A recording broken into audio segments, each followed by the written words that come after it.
এখন আমি তোমাদেরকে দেখাবো প্রাণী জগতের 9টা পর্বের ভ্রূণস্তর মনে রাখার সহজ একটা পদ্ধতি। দেখো আমরা জানি প্রাণী জগতের পর্ব হচ্ছে 9টা, PCP, NM, AA, আর হচ্ছে EC।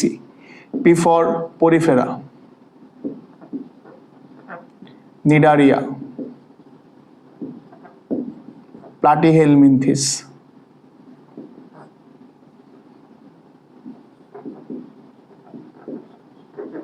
Nematoda, Mollusca, Annelida.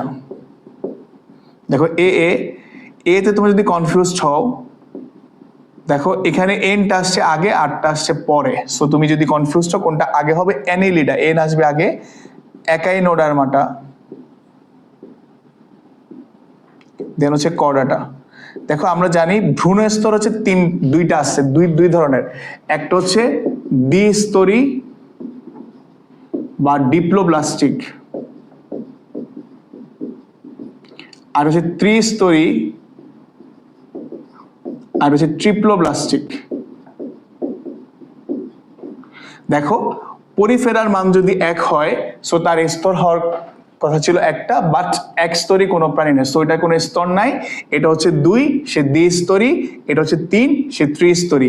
4 থেকে শুরু করে 5, 6, 7, 8, 9 প্রত্যেকটাই হচ্ছে ত্রিস্তরী। তাহলে তুমি দেখো প্রাণী জগতের 9টা পর্বের একটা বৈশিষ্ট্য তুমি এভাবেই মনে রাখতে পারবা।